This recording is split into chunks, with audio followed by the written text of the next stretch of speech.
My name is Simon Tang. I'll be moderating this panel. It's about the soft power competition between the United States and China.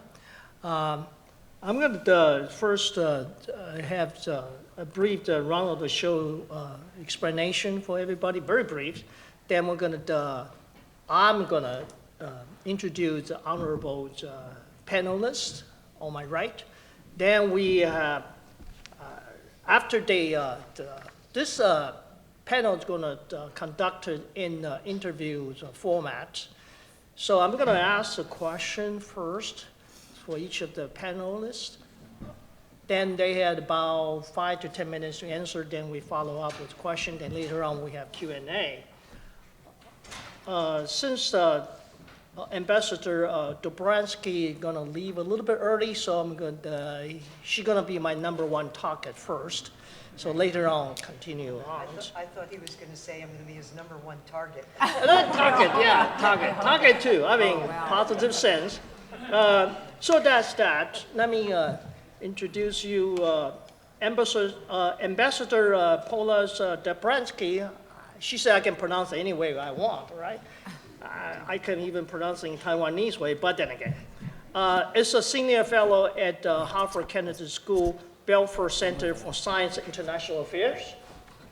And she's a foreign policy expert and diplomat specializing in national security affairs, and is also vice chair of the Atlantic Council Scotcroft Center for Strategy and Security.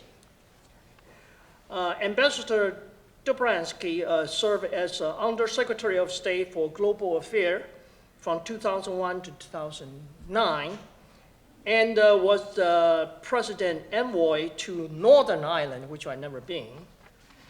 She has held other state-confirmed senior-level positions in the U.S. government, including Director of European and Soviet Affairs at the National Security Council, Deputy Assistant Secretary of State for Human Rights and Humanitarian Affairs, and Associate Director for Policy and Program at the United States Information Agency.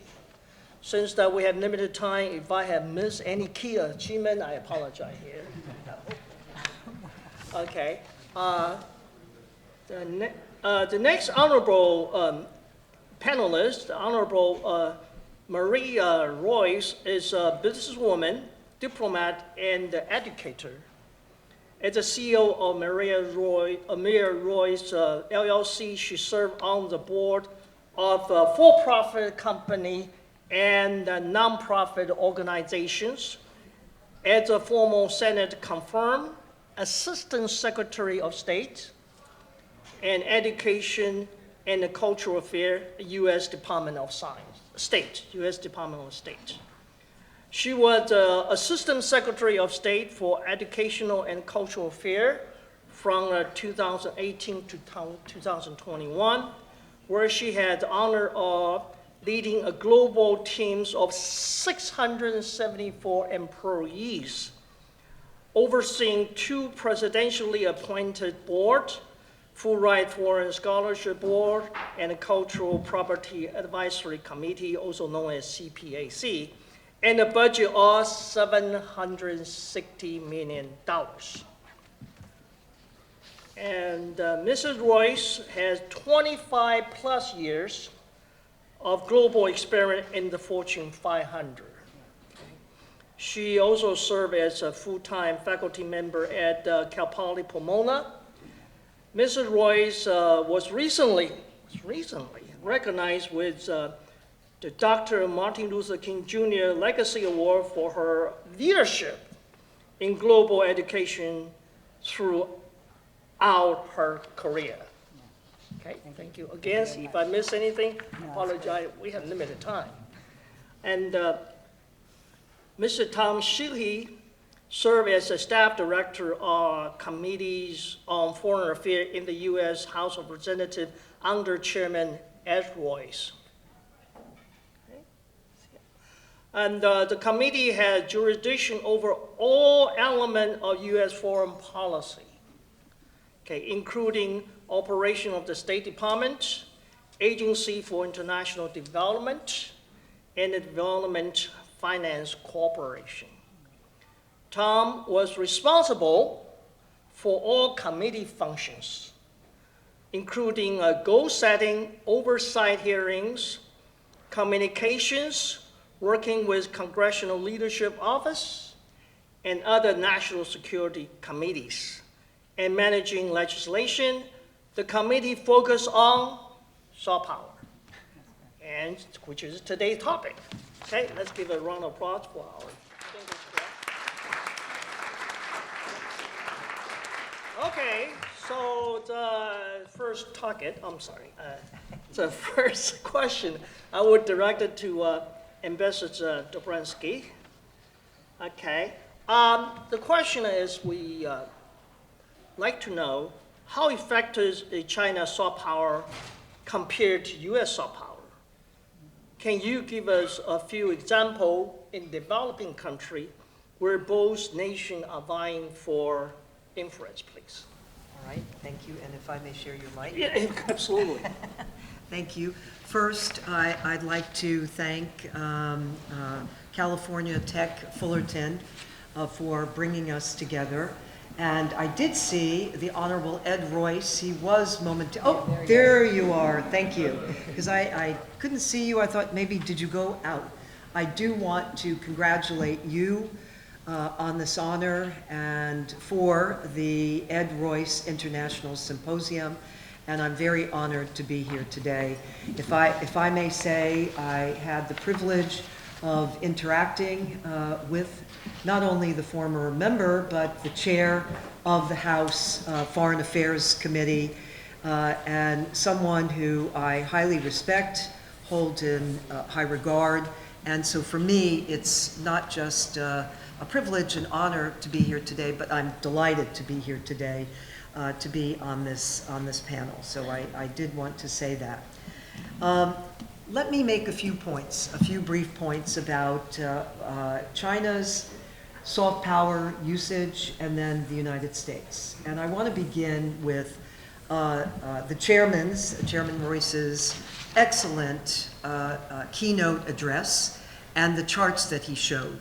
Because I was going to begin with, he showed a chart that's from Brand Finance. And Brand Finance showed that China overtook the UK this year. In fact, it just came out in February of this year, the rating and ranking. I thought that was significant. Last year, by the way, 2024, China was number 3, and now it's number 2. So even despite economic issues and other issues that China may be facing, it still has been very successful in advancing itself in the domain of soft power. And I would submit one of the fundamental reasons why is because China has demonstrated great flexibility in looking at a variety of domains. Of course, it has been bolstering its military power, as we know, in the Indo-Pacific, which has been very concerning. We have also seen how it has strengthened its relationship with Russia and has been backing Russia in this time of Russia's invasion of Ukraine. But also we see that China has really covered a wide base for soft power, not just in the domain of media. You mentioned the radios on our side. CCTV does 24 hours globally in English. So it's very well used, and it does have international influence. And then, depending on the different areas, whether it's Africa, we have a big expert here, Africa, Latin America, Middle East, it also tailors the programs in terms of the language concern. But secondly, we are familiar with the term Confucius Institutes. There are a substantial number of Confucius Institutes globally. It focuses on culture, Chinese culture, and also education of principles. What are those principles? Those principles are touting that the communist system actually is the model to go by, that very fundamentally that when you look at it, look at all the challenges that democracies are facing, but you know, we are economically, we've been able to provide for our people, at least to some extent. I say that to you, because the question also about economics. But here, China has really delved in education, popular culture, media. It has really covered, I could go on, a wide swath of areas, even trying to facilitate scholarships. I think we know there are many Chinese students from mainland China in the United States, studying throughout the United States. Well, China has invested in also having them return, or I shouldn't say return, having Americans come to China on scholarships to either fine-tune their language capability, what it may be the case.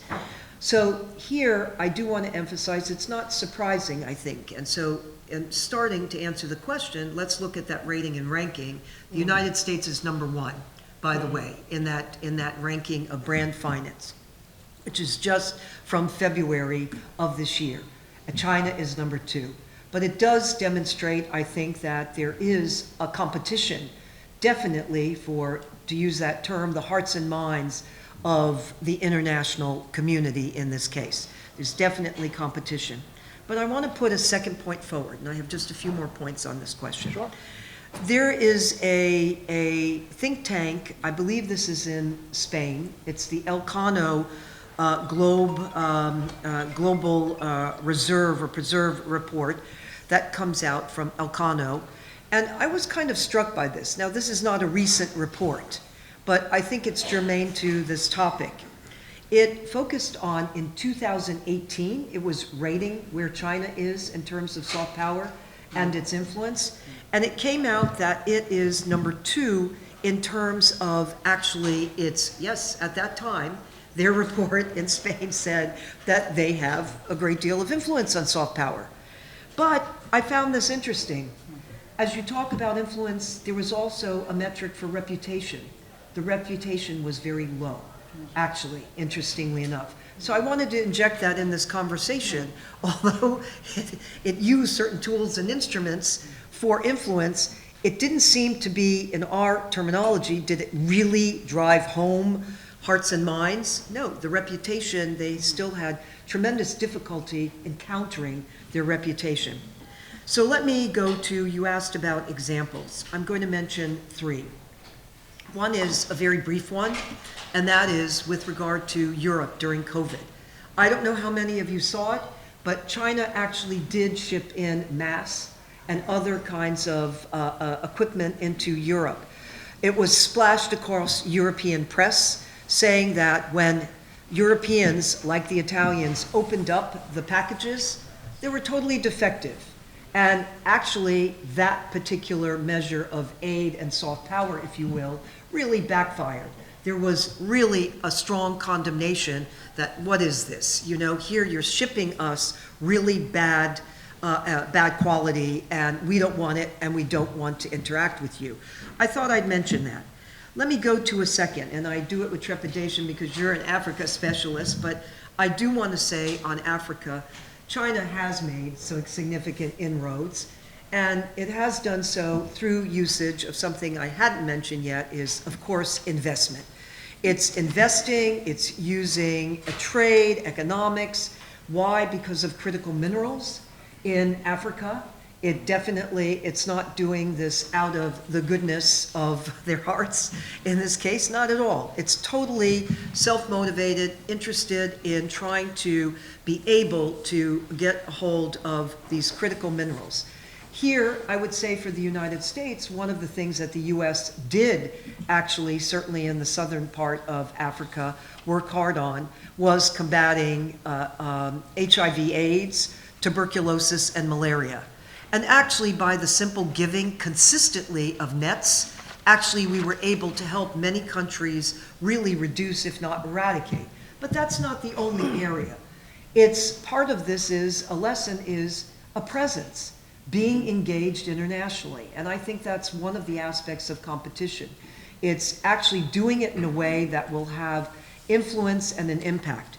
Here, one of the big challenges, I'm going to say, relative to Africa and also Caribbean is an issue of what we call debt entrapment.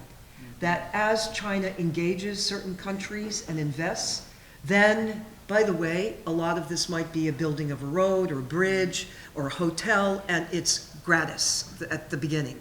But then that shifts, and then countries become indebted and ensnared. And actually, that, I do want to establish, has backfired in terms of China's, I would say, soft power.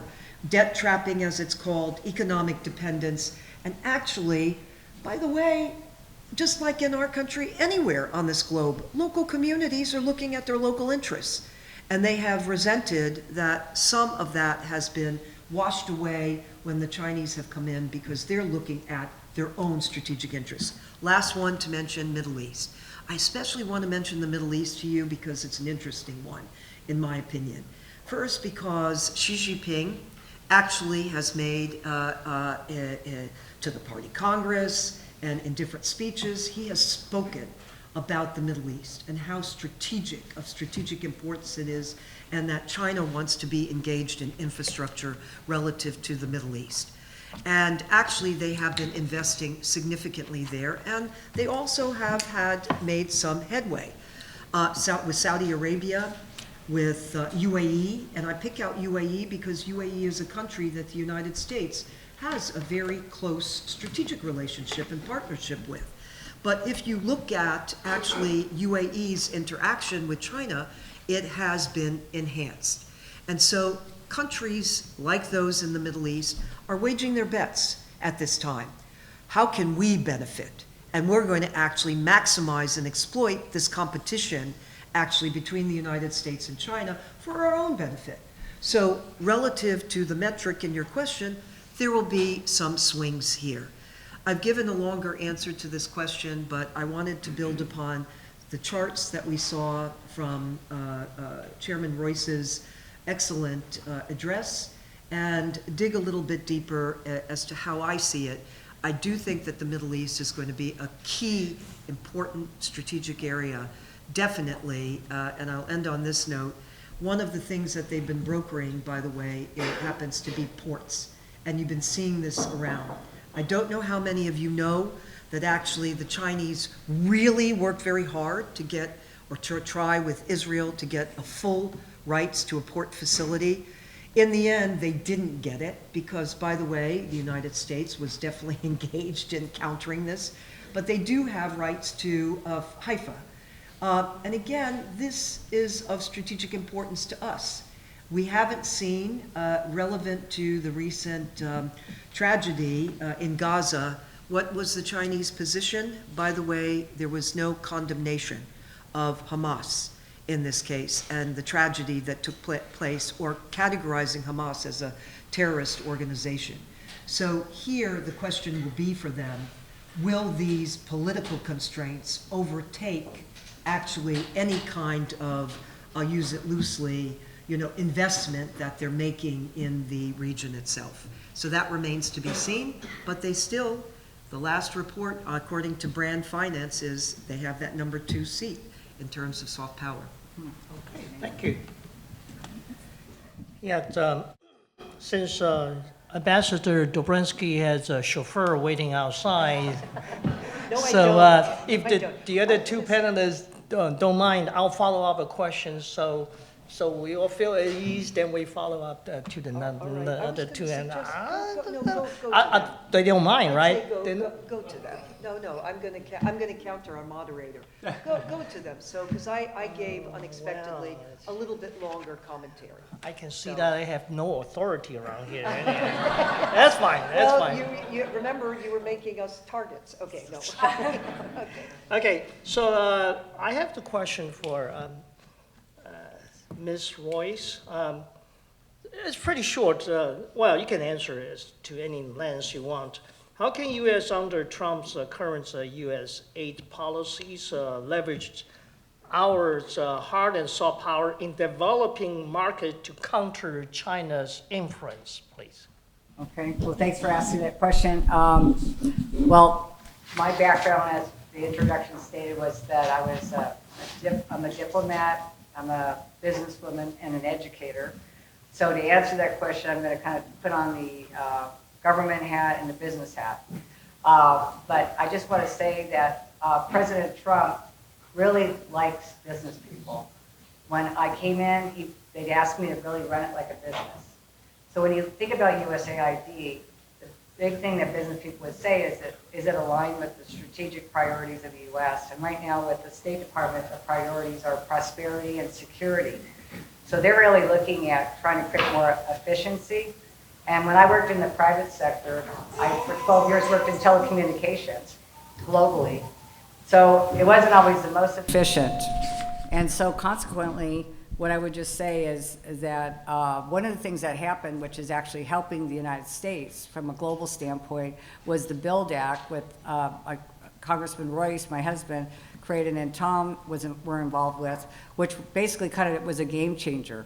When I was out in global business, I competed head on with a company that wasn't publicly traded. It's called a company, and that company's name is Huawei. You probably heard of it. My husband mentioned ZTE. In fact, they had a classified hearing with Dutch Rupensberger and Mike Rogers, which everyone here should Google, because you can get the copy of it. 56-page report. It's declassified now. They were asked to come up to Capitol Hill on an intelligence committee, and what happened was they asked them, who are the officers of the company? Can you show me the books, right? They couldn't answer any of those questions.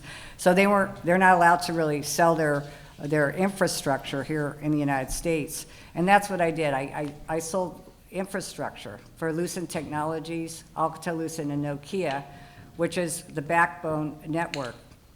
So what I was going to say is, now with USAID, with looking more efficiently, and the BUILD Act, what they did was they created, with OPEC, this new organization called DFC, which my husband was talking about, the Development Finance Corporation, because everywhere in the world that I competed, I was seeing as a private sector person that governments were backing these companies. I mean, for example, I bid on Afghanistan back in 2006 for this ring, for the wireline ring.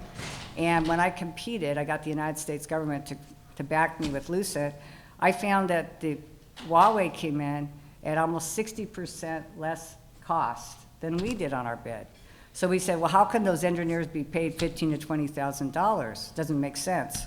Now, the good news is that I've been reading in the paper that some of USAID's money might even go over to help support the Development Finance Corporation, which is the U.S. arm, which will be backing American companies doing business in areas like Africa, Latin America, et cetera. And I think that's going to be a very important counter on the basically the China Silk Road Initiative, which is what they have.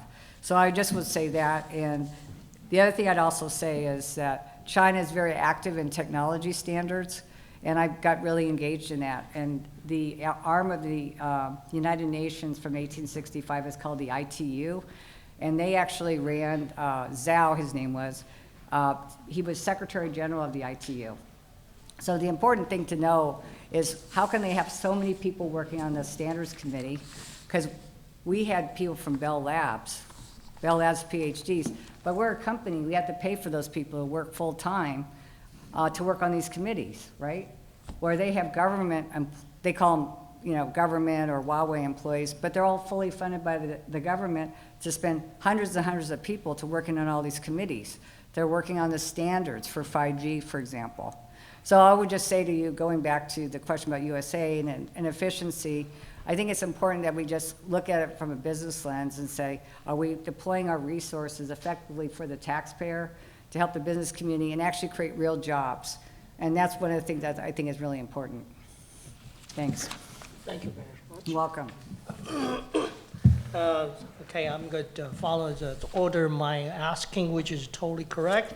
Asking the lady first and ask the gentleman the last.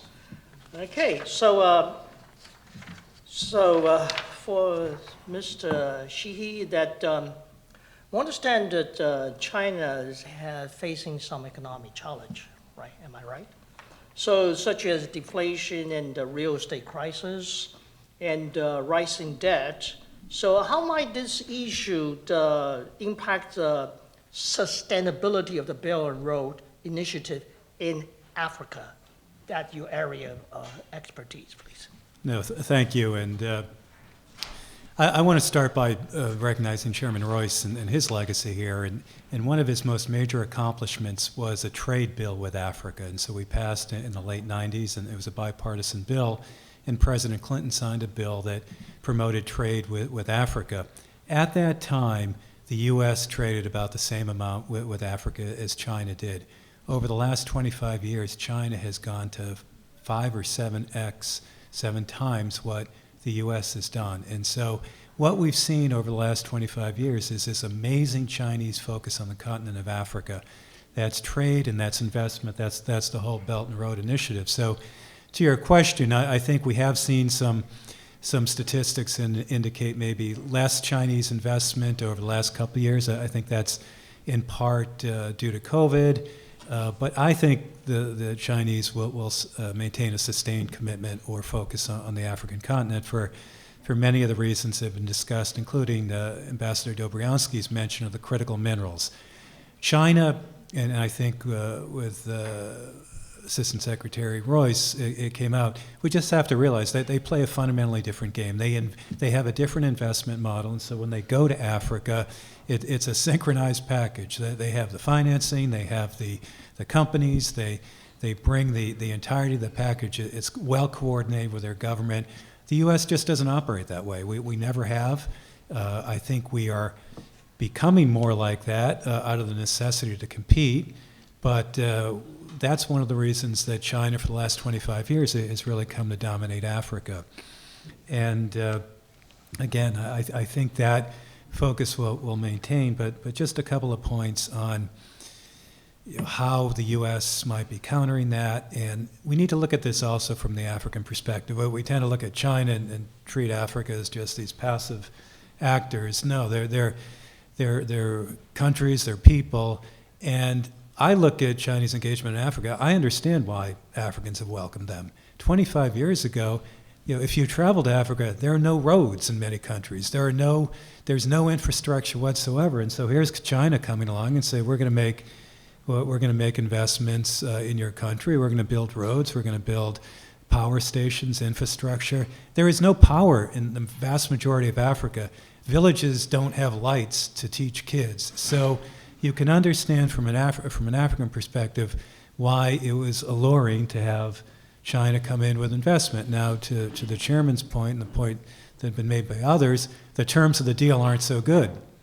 And we do have debt track diplomacy, and we do have Chinese companies that aren't transparent, that have poor environmental standards, that have poor labor practices, but they are there. And to the notion of China's reputation in Africa and soft power, let's be honest, with money and investment comes soft power. We can talk about all the other things we need to be doing, but when you're making investments in countries and people see a bridge is being built and China's built it, China's going to benefit in some ways in terms of their reputation. I know that's maybe sometimes not popular to actually look at it from that perspective, but that's the reality. So just to conclude on the critical minerals are going to be a game changer. China dominates the critical mineral sector in many African countries. In the Congo, where we're dependent for copper and cobalt, China owns 80% of the cobalt production. They dominate the world production of cobalt. They control it. They control so many minerals. What we're seeing now is people are looking to Africa. I saw a stat today. We want to compete globally in the mining sector. The U.S. educates 600 students a year in the mining sciences. You know what China educates? 1.2 million. It is such a vast imbalance. And so we are very late, slow to the game in terms of critical minerals, but Africa desperately wants to break the yoke of China. No one wants to be fully dependent on any one country and dominate your industry because you're going to get lousy terms. So the Africans want, they're desperate to have American companies, European companies. And lastly, to the ambassador's point, some of this debt trap diplomacy is backfiring a little bit. And so Zambia, which is heavily in debt to China, Angola, China built Angola for the last 25 years. You don't see a piece of infrastructure that wasn't Chinese built. They want the U.S. involved. They want other partners, and they're starting to welch on some of these debts. And so we're just not going to pay this. We're going to renegotiate it. Congo's done that. Zambia's done it. And so, yes, China's in a strong position, but when you're dealing with a creditor who might walk away from that debt, it enters a whole new dynamic. And so my only point being, this is a two-sided game, and Africa has some assets. The U.S. needs to be in the game. To the chairman's point about helping Africans, we need to help African institutions to push back against China, to negotiate better deals. But at the end of the day, we need U.S. companies. Otherwise, we're just diplomats saying, do this, do that. Africans want investment. They want to see U.S. companies involved. Thank you. Thank you very much. So, Ambassador Dobriansky, can I finally ask you a question now? He's Okay. giving me a hard time. We just get along well. Yeah. We were lunch partners. There you go. There you go. What's your assessment of China relationship with Russia? Is it a marriage of convenience, realignment, or alliance, or should we be concerned? May I, before I answer that, let me just take 1 minute. Just, I want to comment on Fine, something sure. that Tom said. I totally agree about the issue, I'm sorry. No, there you go, Sorry. there you go. I totally agree about the issue about money and investment. Clearly, in terms of influence on soft power, that's absolutely, I mean, when one looks at various assessments, they look at, well, what was invested, whether it was the construction of, the particular project or what have you. But I also like this particular line I want to mention, and that is, that I saw in a report, it said, soft power cannot be bought, it must be earned. And I think there's real truth to that even when you're putting that money in, that's why there's been an evolution. And I'll end my 1 minute on this. I happened to be in the Bahamas, and I was struck. I was in a cab going to the airport, and the driver turns to me and he goes, "What do you think of that hotel over there?" I said, "Well, it's pretty, amazing. It's really august." And he said, "The Chinese built that." And I said, "Well, it looks very nice, very plush." And he said, "Yeah, but you know what? We want them out of here." And this is again a cab driver. And I said, "How's that?" He goes, "Yeah, they came, they built that, but now we feel really entrapped. And I don't know everything that my government's doing, but our local community feels it." And I wanted to at least share that. That's, in terms of a reaction in the one person in the Caribbean. So, but it was a strong feeling, and actually trends have underscored that. So let me go to the question about Russia and China. It's an important one, and it's very much related to this question, by the way, about soft power. We've been talking about China and the United States. But what is the relationship here between Russia and China? It's rather striking during this time frame because historically, the two have had real tensions historically. There have been fundamental differences in their respective history, and also just the way in which even communism has been, if you will, deployed. So in this case, what is new, what is different? And then I'll define it, because you use certain terms, like marriage of convenience, etc. So how it is defined specifically and what's new, first of all, is the fact that these two leaders are actually meeting quite frequently. It's now, I think, maybe over 60 times. They meet for their birthdays. They meet for, a certain occasion. Seriously, it might be a particular international meeting on the sidelines of it. But that's rather substantial. There's no other case I could give you historically where those, any previous Chinese or Russian leader has met like that. So that's number one. Number two, you also see the fact that the growth of engagement has advanced in all sectors. Militarily, absolutely. I mean, the PLA, they're advancing, the military, Chinese military PLA, they're advancing their naval prowess. They also, nuclear is an area, and it goes on with regard to Russia. Energy, very significant. Russia has not liked the fact that Nord Stream 2 ended. It was very concerned about what its markets would be. And by the way, they actually cut a very bad deal with the Chinese, bad deal for them, good for the Chinese, in actually a pipeline. And there have been several pipelines subsequently where it just demonstrates the reliance. Also in terms of trade, it's gone up significantly. Politically, what unites them? What unites them now is their strong desire to really go after the United States, to try to target us and diminish our power and influence internationally. If you look at any issue, we're on one side, they're going to be on the other side, without a doubt. I mean, I can't think of an issue where there's unity of purpose. The question you might ask is there any area where they're collaborating? Well, one that has been challenging, but we've seen some moderation, by the way, is the Arctic, and then I want to mention Ukraine and then close on that. So with regard to the Arctic, initially, the Russians really didn't like Chinese interest in the Arctic. The Chinese are going to go for it because they're looking at trade, and they're looking at the melting of the ice and their ability to get their ships through. And by the way, they are the country that have gotten mostly their ships the farthest in that domain. In this case, actually, a number of years ago, I mean, this was a little while ago, actually, because he's not around now, but the former Russian defense minister, Shoigu, came out and actually made a public statement. We do not want other countries who are not really part of the Arctic to actually be part of our defense, or part of our Arctic Circle. They don't have a right. You may know China became an observer to what's known as the Arctic Council. Russia is a member, United States is a member, Canada, and it goes on for the circle. But China wanted to become an observer. And here, what the Russian was saying, in this case, Shoigu, was basically saying, we don't want you part of governance. You're not going to come in any inner circle. You're on the outside.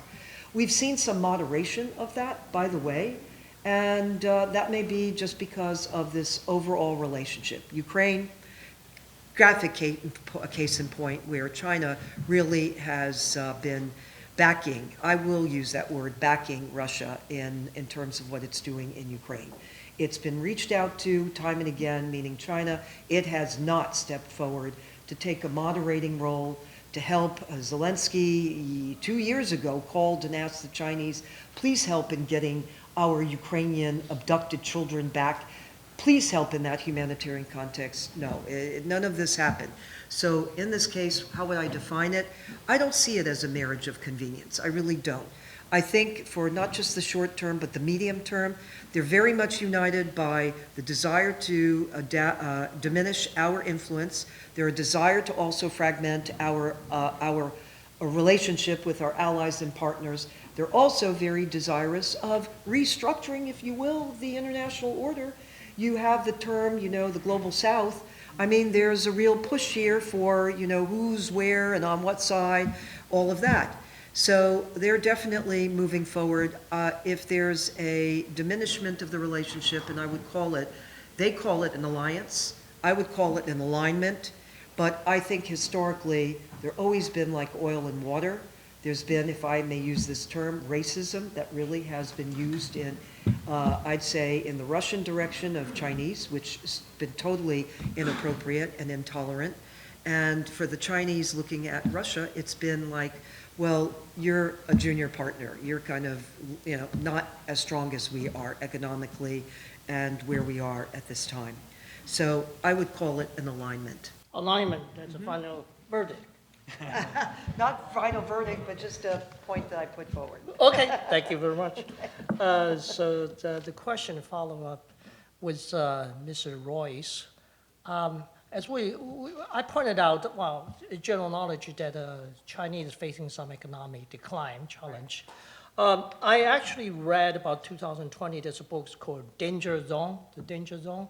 Talk about when the country go in decline, they become more dangerous. So I put forward to you is that whether those decline would make Beijing global influence decrease, or they make them to be more aggressive in order to sustain their power. Thank you for the question. I also wanted to thank my husband as well, because I apologize for not doing that, for all you've done in leadership. And I do want to add that I've known these panelists for several years. And I have a... Decades. Well, I've known Ambassador Dobriansky since the 80s, and Tom since the 90s, so we do know each other. And I think what happens in this world of international, foreign policy, you have people that all kind of are on the same beat. So it's really important to hear from these people. But what I want to say is, one of the things that I did, and I'm not an excellent speaker of Mandarin, but I did take it and I got to intermediate level. And I think that was really important. I learned how China sees the world. And those that know Mandarin know that they're the center of the world. They're really the long game. They're going to be here for a long time. And the situation about the real estate is the Everglades situation where all these properties defaulted, the company defaulted by billions of dollars. But does that mean that China's not going to be doing anything? But it actually creates a little bit of a window because now there's a little financial instability. A lot of young people are not working. They're not even going to buy a house now. But what I also want to say is I don't think that means China's going to be out of the picture. They might even try to focus more on military spending at this point. And I do want to also bring up a little bit about what was on my portfolio, which was Ambassador Dobriansky talked about that, Congressman Royce, which was the Confucius Institutes. That was under me. So my responsibility in the State Department was to be externally the equivalent of the Minister of Education for the United States. So what happens is I worked with the 4,700 universities and community colleges, and on the Confucius Institutes, what we're basically asking the universities to do is to be transparent about where their financing was coming from. Okay, we didn't say you had to stop having Confucius Institutes, but what happened was so many universities in the United States decided on their own, we're going to not have them here anymore. We also found the Confucius Institutes were doing more than just teaching Mandarin. They also had people kind of spying on different students, and they weren't promoting academic freedom, which is why we want to go in the university environment, which is so fantastic. So what happened was when I left the State Department, and we got the number of universities down to very, very small level, the Biden administration actually reversed it all. They basically said, it's okay, you're not going to be required to expose your financial ties anymore. So I just want to explain that that was very concerning to us. Because again, we did not, and a lot of the universities were self-disclosing to us. They were sharing their MOUs. They're saying it's really not very good. Now I want to also be on the record here, because I've been on the record more than once on this, is the fact that President Trump and I both went on the record, the president in the Oval Office and me speaking to 500 universities through EdUSA. Basically, we welcomed the Chinese students to the United States. We welcomed them. We also, during our time, had a reduction in denials of visas, though the rhetoric out there was that we actually were not allowing students in. So I actually went on the record and I said, no, it's actually one of the best of all time, and we want those students, okay? But what I said on the record was, but here's what we don't want. And I shared what was happening. I shared the fact that when the students come to the United States, by the way, one of the biggest things the U.S. does, and that was my responsibility, is we have 463 offices around the world where we give free educational advising. We're the #1 destination in the world. We talk about soft power, is when people come to the U.S. to study. How powerful that is, to improve your English skills, to learn all these different things, to interact, for example. Well, what we found was that the students, when they come here, are required by the CPP, the Chinese government, to use WeChat. Okay, WeChat is, when you think of Facebook, or you've got to use what they have, which is curated content. And what I did was I said, let's see what they're actually looking at, the 363,000 students that are here. And I showed it on the PowerPoint slide because we were able to see what was going on. What we showed was students were being beaten up on campus, black eyes. This is all in Mandarin, so we translated it. So students were afraid. They were also showing movies to students about if you come to the United States, bad things are going to happen to you on campus. So we actually asked this, well, we call that disinformation. So we asked the university presidents to double down, warmly welcome the students. I personally taught at a university. Let's welcome the students. We want them here. So I just want to make a point that that is what I would call Chinese propaganda. And, you know, that's a good example of soft power from on their end. Soft power, an example, is education. And I just think, you know, again, we have a relationship with the Chinese, and we want them here, but we don't want things that is not correct. And we also said if anyone wants to steal it or have any theft, and we had the FBI actually come out and say it was very, very small, what was happening, but we will not tolerate it, and we'll revoke a student visa. Okay, Yeah, thank thanks. you. By the way, Ambassador Dobriansky had to leave, so Yeah, thank you. Thank you.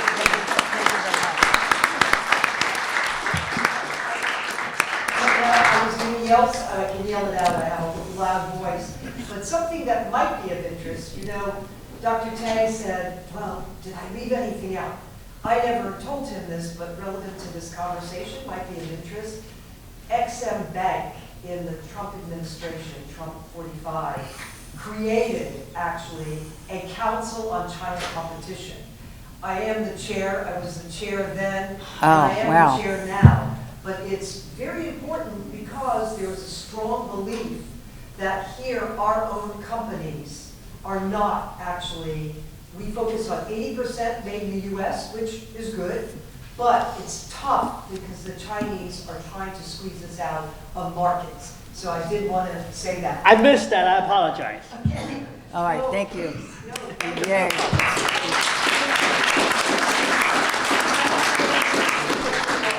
Congratulations to you. Yeah, thank you, Paul. Thank you. Thank you, Ambassador Dobriansky. So we continue, okay, with the length. No, that's okay. I have a question for Mr. Sheehy. That will follow up the question also. The current Trump administration has implemented a lot of changes, very interesting changes. From your perspective, what is the role of the soft power in the commercial sector of Africa? Specifically, how U.S. commercial interests contribute to competition against Belt and Road Initiative, please. Thank you, Doctor. And as I mentioned before, it's been a bit of a struggle to get U.S. companies interested in Africa. And that's in part because they're really difficult countries to operate in. I mentioned a lack of infrastructure, there's political instability, there's corruption, there's a lot of factors. And for whatever reason, the Chinese model has just worked better. Often, it may not be a profit-driven motive. They actually may take a loss on an investment. But they've been there, and they've been running circles around the U.S. for the last 25 years. So what can we do to change that? Marie mentioned the Development Finance Corporation and the hope that that can be made more efficient and increased in size. Chairman mentioned we passed a bill 5-6 years ago that created it. It needs to be expanded, and it badly needs to be streamlined. I work with companies that they're very frustrated with the DFC. I know we point our finger at the DFC and say this is the answer, but, and I think this is where the Trump administration actually may have some good impact, is just cutting the regulations. I work with companies that say the DFC just doesn't work in business time. You go there to get a loan, it takes 2-3 years. You need environmental studies, you need You need all kinds of meet all kinds of other regulatory factors. Under the Biden administration, initially they didn't want to support natural gas development, which is a real impediment if you want a U.S. or Western mining company to go into Africa. Mining and processing is energy intensive. You need reliable energy, lots of energy, and natural gas is the answer. And so clearly the Trump administration will ditch that restriction. So DFC is an answer to get U.S. companies more involved, but it can't just be the DFC. We need, and I worry about where we're going with this. You need embassies on the ground. This was mentioned before. You need an ambassador. These deals don't just come out of nowhere and say, oh, do you want to invest in a lithium mine in Mozambique? You need a presence on the ground, and typically that should be the U.S. Embassy. It should be a commercial officer. And I think, and Marie, you'd have a perspective on this, the State Department's actually gotten a little better in going to bat for U.S. companies. Traditionally, the perception was, oh, I'm an ambassador, I'm going to be doing politics, I'm going to be working on this or that. I'm not going to dirty myself with commercial deals. That's changed to some extent, beginning with the Trump administration. Congress has been pushing on this, and I'm hopeful that promoting U.S. business interests overseas will remain a Trump priority. But you can't do that if you're shutting embassies, if you don't have consulates, if you don't have staff on the ground. So that's going to be a tension that the administration is going to have to work through, and Congress is going to have to work through. And one final point on U.S. commercial soft power. It's not just China that's active in Africa. You know what the largest investor is 2 years ago in Africa? It's not China, it's the UAE. They're taking all their gas revenues and pouring them into gas projects, infrastructures in Africa. Turkey is opening embassies all over Africa. Turkish Airways is increasing flights.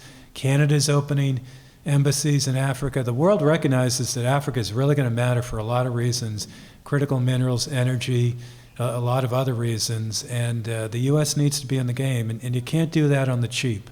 You can't say, oh, I want to compete against China, but then you don't want to appropriate a dime for diplomacy's sake. So that's something we have to be honest about and see where that's going to go. All these things cost money if you want to compete. And final point, I mentioned before, the U.S. has a different model from China. China has a different model from the U.S. The U.S. is going to be private sector led.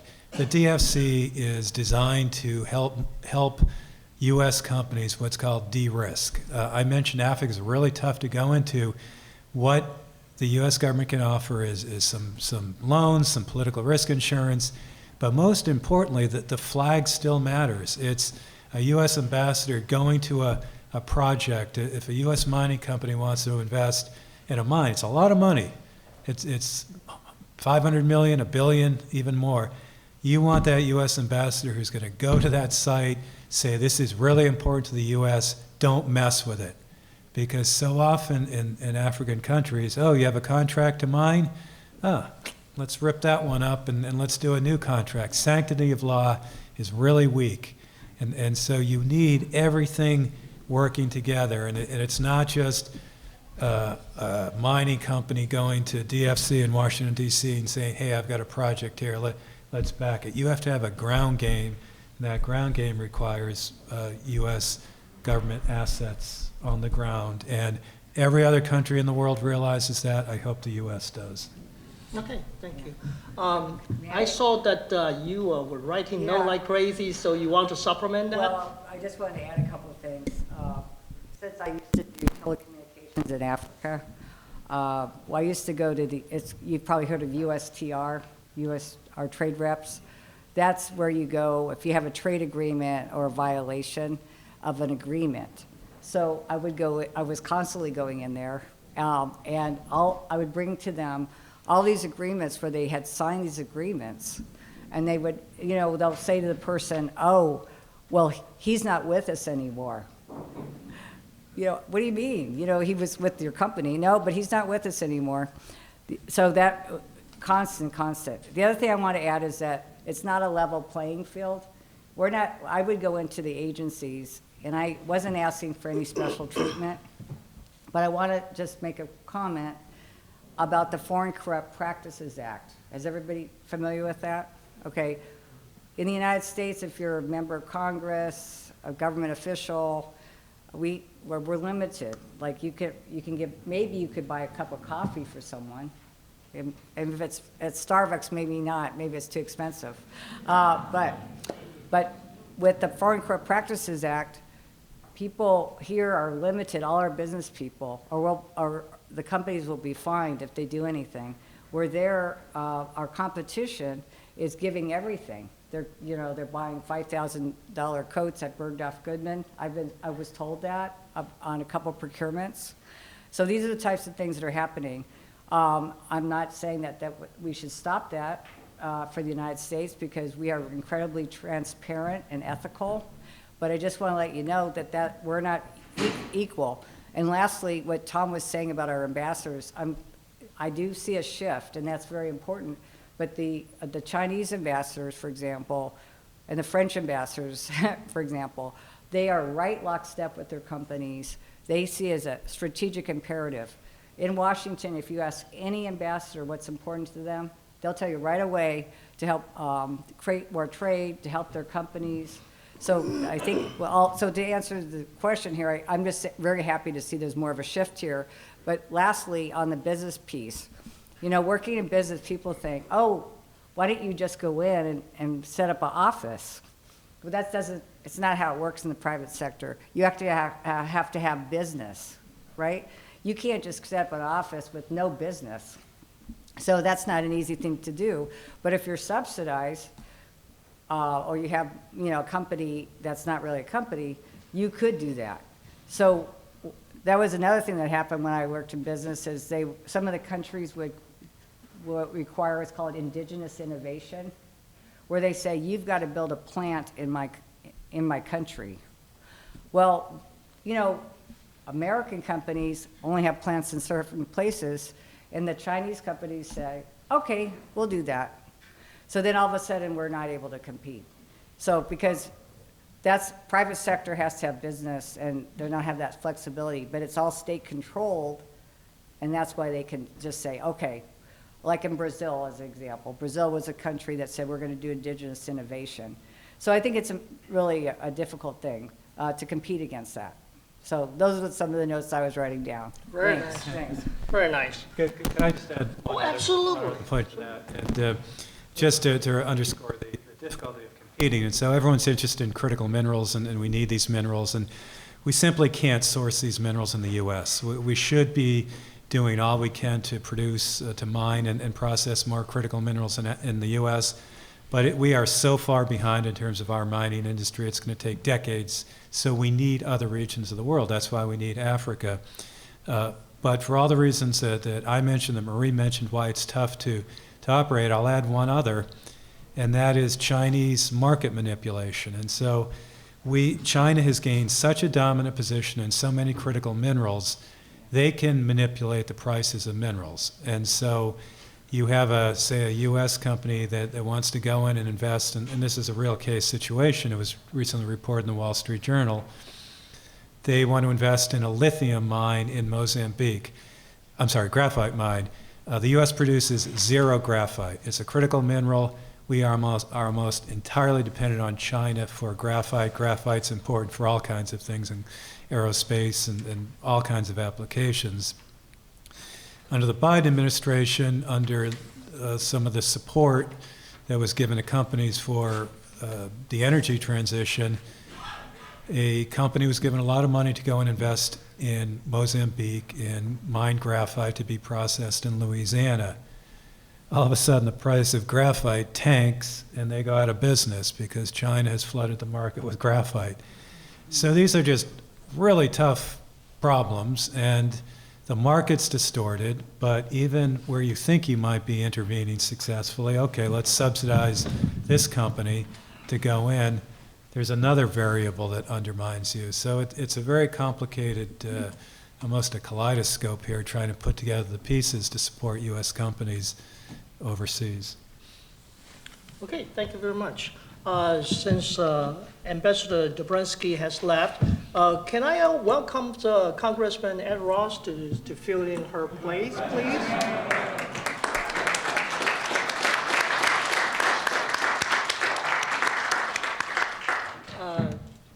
Before Congressman Ross say anything, I'd like to add that because I have the training and was born with Chinese training, so I can read many Chinese primary source, and they have promoted and trumpeted that they are most powerful and a pretty sure-win alternative to American model, because they have heavy central training, heavy central planning.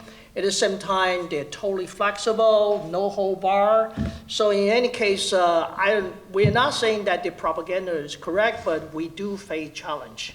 They have no regulation or no boundary for them to compete with it.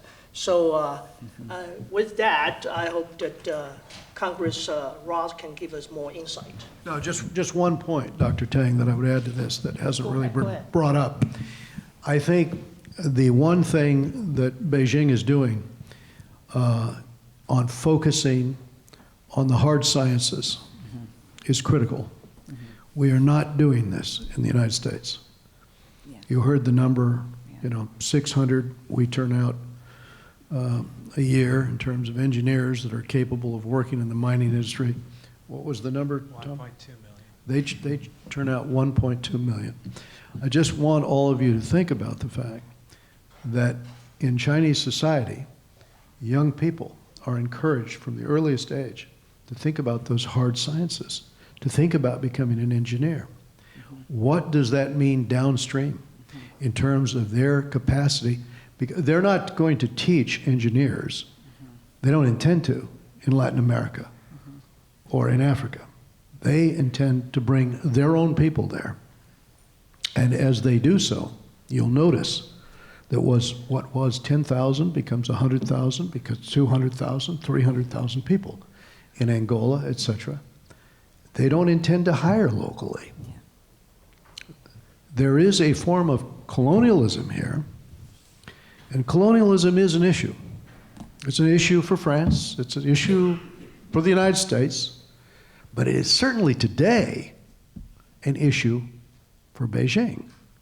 And if we're really going to empower people, it's going to require our universities to focus and explain where the jobs are going to be in the future. It's important for our society to understand this emphasis on education in the tough things, not the easy things. And it's going to require, at an earlier level, an encouragement for our youngsters to really consider the long run, because technology, luckily our liberalized system, our open system, continues to compete well. Beijing steals a lot of our developments, but think about how few people are on the cutting edge of that. We have our Elon Musks because of our open system. We have people from all over the world who come here and create. But we need more young people to understand the building blocks for that. Math and science. Yeah. I wish our universities would share that rather than clipping back on their engineering departments, because it's very much needed. Thank you very much. Yeah. Thank you. And I just want to add on that. We talked about the importance of students coming to the United States to study. I want to also add that students that are international, I think there might be a few in this room. Who's an international student here? Nobody? Okay. Well, we have a program called Occupational Practical Training. You might be familiar, they're all shaking their heads. What that means is that you're allowed, maybe 2 to 3 years after you graduate, to stay in the United States. Isn't that a wonderful thing? We get the value of all these really smart people. They're helping create companies, working as researchers, scientists, engineers, and so we're very appreciative of that. Right now, the #1 country is India. They just surpassed China. But I want to say, like, if you go to Silicon Valley, look at all the heads of all these companies, right? So to that point, we're very happy to have you here. And then lastly, but we also need to do our own bench work of getting our own people through the pipeline so that they can assume these opportunities. And so I just want to share that. Okay. Thank you. We will, why don't you stay? Did I say you can go? Did I say you can go? No, I'm just kidding. I'm going to abuse my moderator's power to have Congressman Royce say. Now we start our Q&A. Oh, wow, you're so fast. Okay, please have her the microphone. Where's the microphone go? I'll be right back. I'll be right back. Can you scream and shout your answer? Okay. Okay. My question is actually for you, Mr. Royce, and it was hoping that you could elaborate on the point you made earlier speaking about enrollment and propaganda that we saw specifically for Chinese students. How did that interact with what we saw after COVID regarding xenophobia? Okay, well, you're saying people were, The enrollment numbers and how. well, going back to, well, China's numbers have been incredibly high. And in fact, they were a record high when I was there. And in the press, it was coming out constantly that we were anti-Chinese. So I was like, this can't be right. So we called all the universities that we could talk to, and they said, oh no, we have record numbers of Chinese students. So I contacted the White House, and they said, well, we don't really release these numbers, but I want you to know the last 5 years, we've had the least amount of denials of visas. Isn't that unusual, everyone? So I said, well, I have to go on the record and let people know. And then the president, that's why he went in the White House and was at his desk, and he said, we welcome the Chinese students. And so what I want to say is sometimes you hear things in the press that it's rhetoric, and it's also disinformation, because we warmly embraced the Chinese students. We had the most Chinese students during our time. In fact, the United States hit the highest numbers in 2019. So I just want to say you have to also kind of look at it. Now, Ed made a comment earlier, and I want to just make a comment too. It's very important. He asked the question of what we can do about these types of things. We really need to do a better job in the United States about critical thinking skills. And what I did was I spent, I've had a lot of global jobs in that State Department. I spent a lot of time on the periphery of Russia, and I've gone to Finland 3 times. So Finland does one of the best jobs of critical thinking skills. So when you're 5 years old or 4, like when you see something or you hear something, you immediately question it. You want to know the facts and figures. You ask a question. Now, when I went to school, we used to have something called IBID, I-B-I-D. You had to actually source everything. Now, when I taught at Cal Poly Pomona, I was shocked, because what I was finding was people were Googling. I'll be honest, I had a junior level class. I asked, who in my class here has been at a school library? And I want to ask the audience here, how many people do you think raised their hand? 0. 0 had been there. So what I did was I decided we would bring the whole class up. I also had the school librarian come, and I said we got to learn how to do effective research, because you want to have data, okay? And because every time, and I told the students, it's like Socratic method. When I ask a question, the answer can be yes, it could be no, but here's why, and I'm okay with that. If you say, no, I don't agree with you, but here's my facts and figures. But what's happened is, so I even had the Finnish head of education come to the State Department and meet with me and my team, and I said, we want to start doing that for every exchange student that comes to the United States. We have 350,000 a year that come through, and that's not even counting the 1.1 million students that come in internationally. But we want them to have that component of critical thinking skills so that they can actually look at information or hear it. So again, thinking about what I heard in the press saying, oh no, the Trump administration is anti-Chinese students. And I was like, well, no, we're not. So I thought that was very unusual, and we questioned it and then got the real data. So I just want to share that I think that everybody has to do that. Critical thinking is very important. And I think that's one of the things that's missing here And I think in academia for kids. But anyway, Ed, I don't know if you had a comment on that, but that's what I feel. The only comment I would make is that the disinformation is pretty effective. So if you're a student and you, from your home country, are getting information from your government saying, if you integrate with students Yeah. overseas, they're going to beat you. Yeah. Your eyes are going to be black and blue. Don't talk to them. Trust your comrades. Work with your comrades. This is why this disinformation issue is so important. It's subtle, it's effective, and we see it used all over the world. Well, one of the things too, I would just also add, is I used to go all over the world to all the embassies, and many of the universities recruit. They go to those countries, and they actually talk to the students, because they want the students to come. And I remember talking to several students from Vietnam, in Vietnam, and they love the United States. But they said they were hearing this rhetoric, like every single person's like has a gun. There's all constant shootings on every street. There's all these things like that. Well, it's not true, but this is part of the propaganda that people hear. So again, I think that it's really important to kind of question things. We have time for a few more questions, if you have a question. Let's see, the best way to get there. Thank you. Hi, first I want to thank Ms. Royce for issuing my student visa.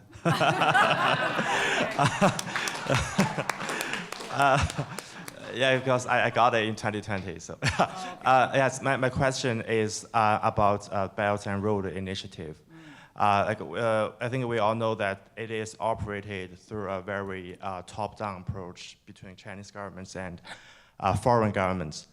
So my question is, do you think it can be more efficient for U.S. government to have more people-to-people communication and encourage some bottom-up pushback to China's model? Yeah, I think a lot of this, I started by looking at what we were successful with under the Kennedy administration, under the Reagan administration. Those were the two examples where we really were engaged worldwide on messaging our values. And I think that that's going to have to be an important component. Yes, we can try to fix the Belt and Road Initiative, so that, or we can compete better against it by fixing the international DFC. Tom and I have been talking about this with our friends. How do we get around this? We can do all of that. But the most important element is explaining what we believe the secret has been to human empowerment and human freedom. And if we make that connection, then I think that's the focal point. Then we need, on top of that, to take our bureaucracy and convert it into something that works efficiently. And that's going to take a real overhaul, because we've tied our hands, and we've tied the hands of U.S. business to compete. So without getting into further observations, I think that's the crux. Thanks. You want to add anything to that? Or Tom, did you want to respond? Sure, just real quickly. We do some of that. We support civil society. All three of us have traveled throughout Africa, as many in the audience have as well. The most bravest people in Africa that I encounter are journalists. They're out there, they're reporting on corruption, they're getting beaten, shot, stabbed, all manner of abuse.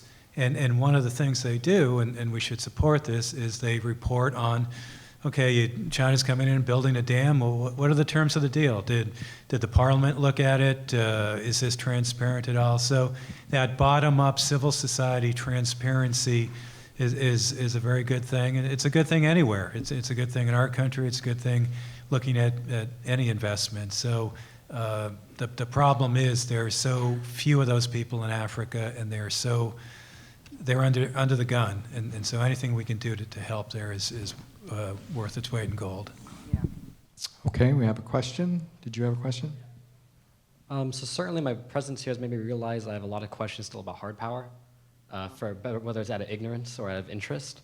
And certainly, I guess my question then, which can be directed to either one of you, is a hard power presence a nation make business harder or easier? Businesses need to believe that there is a credible deterrence to the threat of attack against U.S. interests. In other words, if you were a total pacifist and you were to say, well, let's just zero out the defense budget and just try to convince everybody of our way, I think we've seen enough of totalitarian societies over the last 2,500 years of recorded history to know that that is not the way to protect the first Enlightenment, the Hellenic Enlightenment, which, Athens was defeated by Sparta, not the other way around. Totalitarian governments can prevail if you don't have a credible deterrence. If you want investment and economic growth, and you want to be open to the world, letting the sea lanes be controlled by an authoritarian government that is beginning to move in a totalitarian way, that is beginning to actually check in on its own citizens on a daily basis to make sure none of them have thoughts that are against Xi Jinping's thoughts. That is not the kind of environment. If that is the power that is beginning to rule international oceans and foreclose the option of using the South China or East China Sea, if you're a U.S. business, let's take one example, and this, I'll close with this. Think about authoritarian governments and the way they just cooperated to shut down the Suez Canal. Now think about the amount of traffic, shipping, that goes from Asia through the Suez Canal to the United States or to Europe.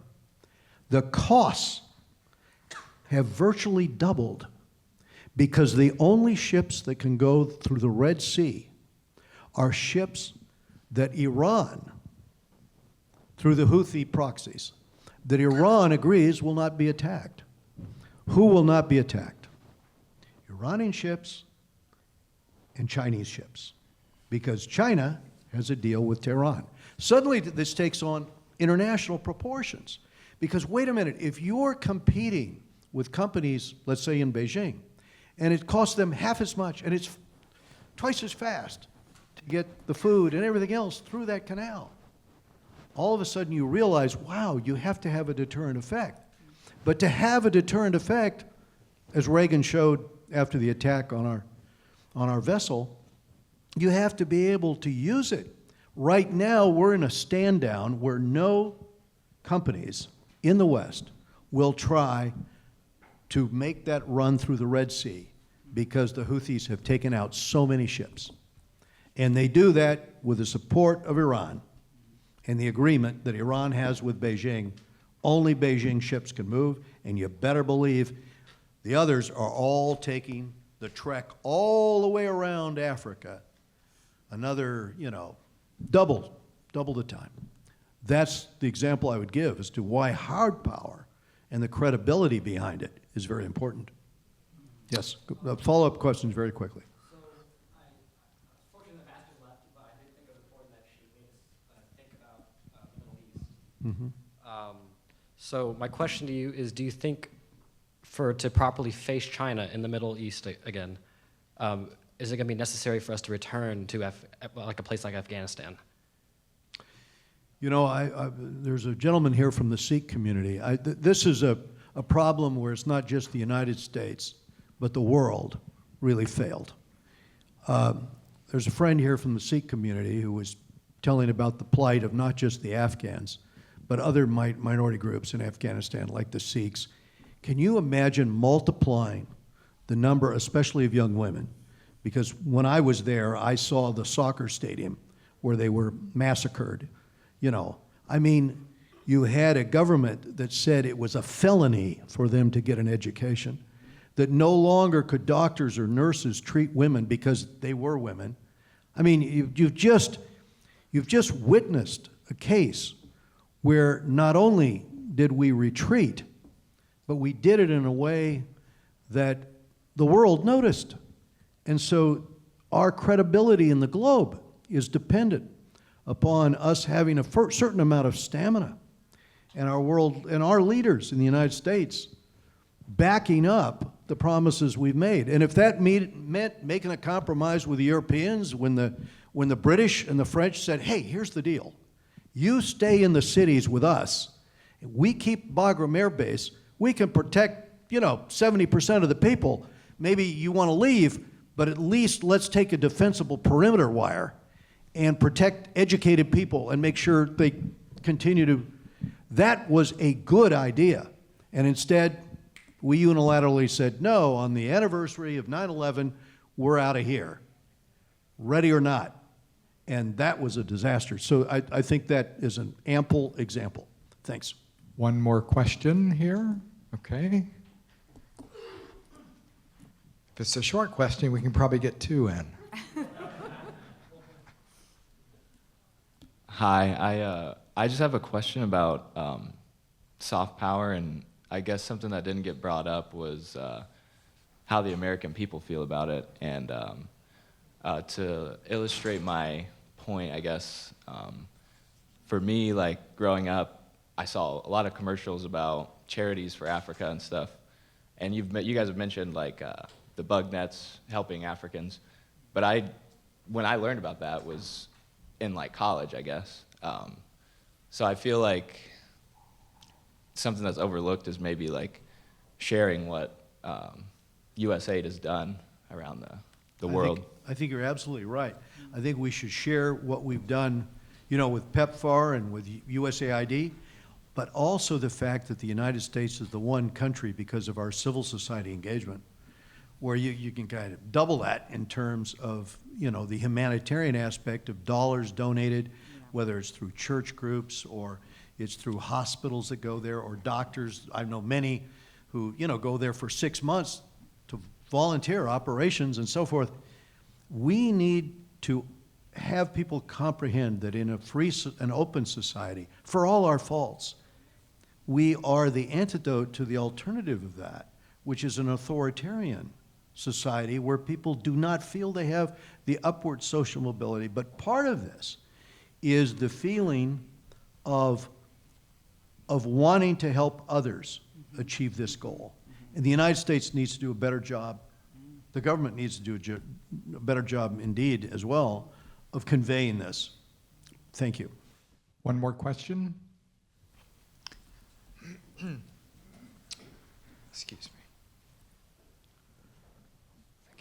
me. My question is, what do you think that U.S. should do to increase its soft power in terms of the domain of social media? And perhaps I think, I use analogy, the enemy is not in your gate, they're actually literally in your pockets. So thank you. Yeah, no, I think part of it would be to bring back and revitalize the NED, the National Endowment for Democracy, and begin to work through that democracy project to find people from countries all over the globe who share our common values and are particularly adept at communicating that to their countrymen, but not from 2 generations back. No, we need people from 10 years, from 5 years back, right? Because what we've already learned is the approach of 2 generations ago are not in sync with the culture. They don't have the pulse of the people. But the people who want democracy and freedom and have come, and if we train them, they want to be journalists. Boy, when you put them on the air, this is what I learned in East Germany especially. This is what people wanted to hear because they were the ones that also knew how to interpret the news. Bring that all back. Everything that Reagan did, do it on the internet, not just on television and radio. And begin to challenge the disinformation for malaria or what have you take people from those societies and explain, no, the reason they're here is to stamp out malaria, just like they helped on these other diseases. Thank you very much. One more question, and then we'll. Yeah, so, who's got it? I have a soft power question, especially for Assistant Secretary Royce. Yes. What do you think the outlook is with the new administration for the State Department English language programs and the English teacher training and stuff that was under USAID and now is getting folded into the State Department? That's a good question. Thank you. Well, under me was the English training program. We had there's a couple entities that taught English. So it was USAID, there was Peace Corps, and there was also my bureau. So I had what they call foreign service specialists that ran all around the world, and we taught English. We'd have close to 260 teachers that would be going out. We also had them teaching. Any embassy in the world, I want to add, the United States has about 630, they're called American spaces around the world. So if you want to come in and learn English, you can do it. I have people, they find me on the internet, on LinkedIn, and they write to me and they say, I want to learn English.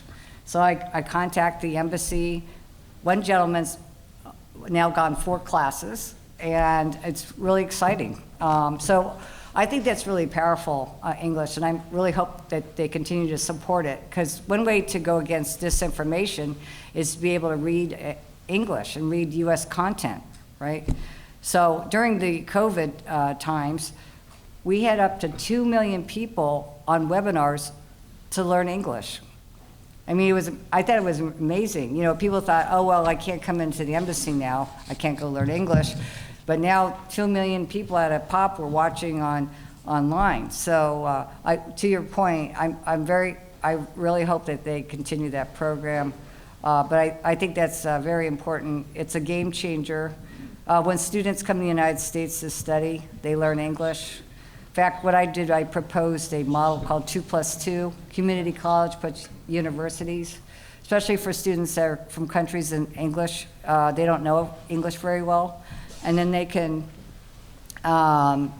improve their English skills at a community college. Lastly, I'll add, we also want our students to go outbound. That was something that we really promoted. And the numbers have increased, but I think that's very important for people to have an international experience. Thank you. Okay. Thanks for all the panelists, and I think we are in agreement. Just hope that our current Trump administration will listen to us. Well, I hope. And I hope. And I appreciate especially the last minute Congress Royce filled in the job, and also the 2:45 we're coming back, and for the second panel for Professor Ocasio as a moderator. And thanks for everybody for coming, and especially thanks for our panelists.